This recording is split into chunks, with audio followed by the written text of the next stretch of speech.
చిత్తూరు జిల్లా కుప్పం నియోజకవర్గంలో ఇసుక మాఫియా రెచ్చిపోతోంది. చంద్రబాబు ప్రాతినిధ్యం వహిస్తోన్న కుప్పంలో టీడీపీ నేతల అరాచకాలు పేట్రేగిపోతున్నాయి.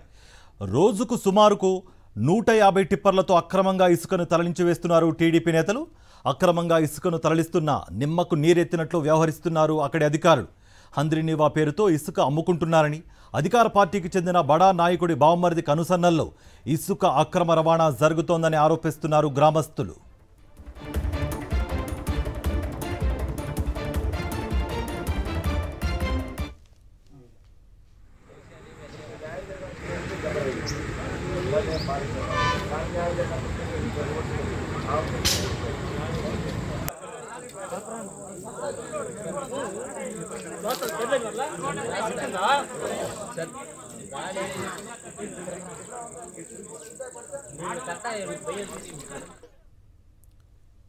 రైట్, కుప్పంలో జరుగుతున్న ఇసుక మాఫియాపై మరింత సమాచారం మా ప్రతినిధి మూర్తి అందిస్తారు.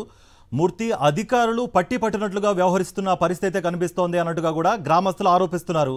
మీ దగ్గర ఉన్న సమాచారం ఏంటి?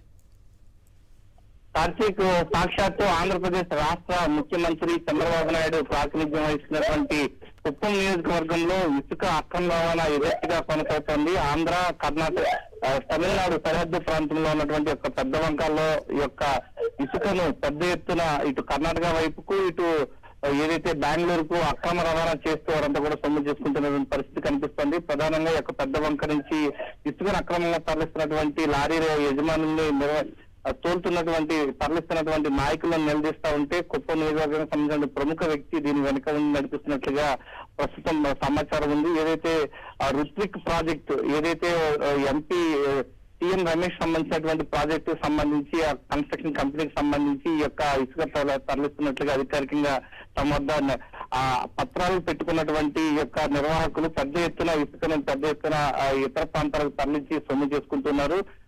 ప్రమాదానికి పెద్దవంక గ్రామస్తులకు సంబంధించి రోడ్డు ఇరువైపులా ప్రయాణించే ప్రయాణికుల పట్ల కూడా పెద్ద ఎత్తున దురుసుగా ప్రవర్తించడంతో ప్రాణాలకు రక్షణ లేదంటూ ఈ యొక్క గ్రామాల సరిహద్దు ప్రజలు ఆగ్రహం వ్యక్తం చేస్తున్నటువంటి పరిస్థితి కనిపిస్తుంది. కేవలం కొత్త నియోజకవర్గంలో కీలక నాయకుడిగా ఉన్నటువంటి ప్రముఖ నాయకుడు బావమరిది ఈ యొక్క పెద్ద ఎత్తున అక్రమాలకు పాల్పడుతూ ఇసుక అక్రమ రవాణా చేస్తున్నారు. అటు తమిళనాడు వైపు, ఇటు కర్ణాటక, బెంగళూరు వైపు కూడా అక్రమంగా ఇసుకను అక్రమంగా సరఫరా చేస్తూ సొమ్ము చేసుకుంటున్నారని చెప్పి గ్రామస్తులు ఆగ్రహం వ్యక్తం చేస్తూ ఉన్నారు. రైట్ మూర్తి.